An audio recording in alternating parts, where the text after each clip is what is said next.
सकल दुनिया की जाकर लोकाचार को छोड़कर रूढ़िवाद और अज्ञान को छोड़कर हम वैरागी हो गए, सद्ज्ञानी बन गए। पहले क्या था, जब सदगुरु का ज्ञान नहीं सुना तो पहले बहुत दिनों तक भटके। सुन बात बिरानी, बिरानी नाम अपने को छोड़कर दूसरों की, अर्थात मेरी सन वास्तविकता यह है कि अपने को मतलब आत्मा को छोड़ करके अनात्मा की जितनी बातें सुनते गए उसी में हमारा भटकाव रहा। बाप जी वहाँ है, ये है, वो है, बस अपने को छोड़कर सपना में ही घूमता रहा। पहले बहुत दिनों तक भटके, सुन बात वीरानी, अब कुछ उर्मी नाम भयो फिर आदि कथा सहजानी। अब सदगुरु का ज्ञान सुनने से हृदय में स्थिरता आई, सत्य का बोध हो गया। आदि कथा सैदानी अर्थात अनादि से सत्य क्या है, वो चेतन आत्मा है और अनात्मा है वो भी जाकर के सजना परिवर्तनशील है अनादि से, लेकिन उनका हमारा संबंध है। लोग कहते हैं संसार झूठ है, हजारों वर्षों से आज तक है, रागी रहेगा, तो झूठ कैसे है? जब है तो है ही है, लेकिन उनका हमारा जो संबंध है वो क्षणिक है, इसलिए संत महात्मा ने कहा वो झूठ है। इसीलिए साहिब बीजिक में लिखते हैं, झूठ जुटा के डारू, झूठ को जुटा करके डार दे, छोड़ दे। झूठ जुटा के डारू मिथ्या ये संसार, यही कारण में कहता हूँ जाते हो उबार, जिस कारण में कहता हूँ जिससे तेरा उबारा हो जाए, और उबारा नहीं होगा तो जन्म दोबारा होगा, है ना? क्या तो उबारा क्या दोबारा, है ना? इसीलिए संत महापुरुष कहते हैं झूठ जुटा के डारो मिथ्या ये संसार, यही कारण में कहते हूँ जाते हो उबार। तो तुम समझ जाओ तुम्हारे हित की बात कहते हैं, महात्मा आकर हित की बात कहते हैं, लेकिन मूर्ख लोग उसके विचारों में नहीं रहते हैं। बस सदगुरु तो कहते हैं लेकिन वो ध्यान नहीं देते हैं, इसलिए भवसागर की धार में ऐसे ही बहते हैं और समझ नहीं कर पाते हैं। इसीलिए कहा पहले बहुत दिनों तक भटके, सुन बात बिरानी, अब कुछ उर्मी नाम भयो फिर आदि कथा सहिदानी। विज्ञानी सुन सदगुरु की वाणी, आज प्रयोग कानन में मेरे अदर शब्द आसमानी। गुरुदेव का ज्ञान जाकर के हमारे कोनों में श्रवण में सुनने में आया, और ज्ञान से ही हमारा सजना अज्ञान अंधकार जाता है, दूसरा कोई उपचार नहीं है। लोग उपचार की बात तो सही समझते नहीं है, क्यों कि एक का विधान है, अंधेरा है तो प्रकाश से जाएगा, अब अंधेरा है प्रकाश नहीं करोगे तो थोड़ी जाएगा, हाँ?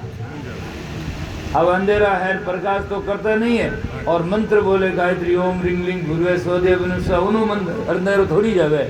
और कोई बाप जी नारियल बोल दे, जागरण बोल दे, और कोई कर दे, उससे अंधेरा नहीं जा सकता। अंधेरा जाने का उपाय प्रकाश कर दो, चला जाएगा। रोग है तो औषधि लो तो रोग जाएगा, और अज्ञान है तो ज्ञान से ही जाएगा, बल्कि दूसरा कोई उपचार नहीं है। अब लोग उसका विधान है वो तो करते नहीं है। भूख है तो रोटी खाओ तो जाएगा, और मंत्र बोलने से भूख थोड़ी चली जाएगा।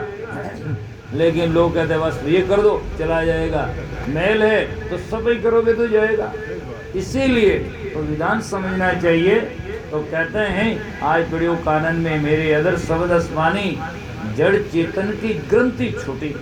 ग्रंथि कहते गांठ पड़ी हुई है, जड़ और चेतन के आपस में, अर्थात चेतन को जड़ को मैं और मेरा मानता है, गांठ बुरी अनादि से कि मैं हूँ ऐसा करता है, मानता है। यही जाकर के उससे धक्का खाता है, घूमता रहता है चक्कर में। और जिस दिन बोध हो जाएगा जड़ अलग है मैं चेतन अलग हूँ, कई लोग कहते हैं धीरे धीरे धीरे उसमें जाकर समा जाएगा, न हो जाएगा, समा जाएगा।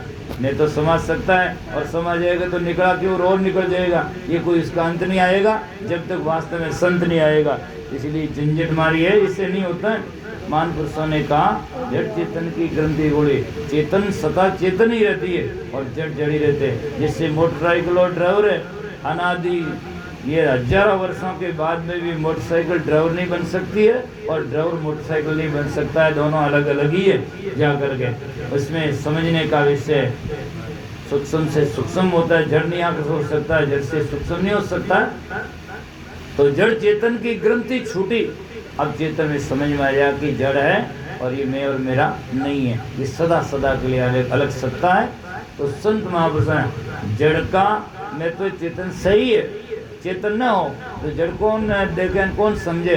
आज संसार में लोग कहते हीरा कीमती है, बोले हीरा है लेकिन जीव चेतन आत्मा है, तब कहते हीरा है। वो नहीं हो तो हीरा है, कोई खीरा है, कोई बीरा है, कुछ नहीं, बेकार है सब, है ना, कुछ भी नहीं है। आत्मा है तो महात्मा है, महात्मा है तो क्या परमात्मा है, आत्मा नहीं है तो सब खात्मा है, कुछ नहीं है ना। कोई आत्मा है महात्मा है, कोई कुछ भी नहीं है। रहेगा कहाँ? कौन प्रतिपादित करेगा, कौन बताएगा, कौन भजन करेगा, किसकी कीमत है?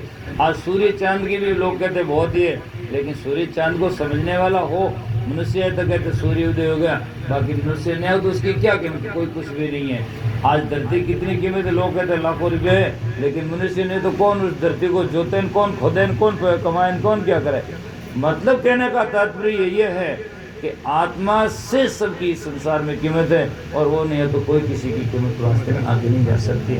जड़ चेतन की ग्रंथि छूटी भया बिन पे पानी, विज्ञानी सुन सदगुरु की बानी। घूमते गई प्रगट हुई सुनती रमता से रुचि बानी।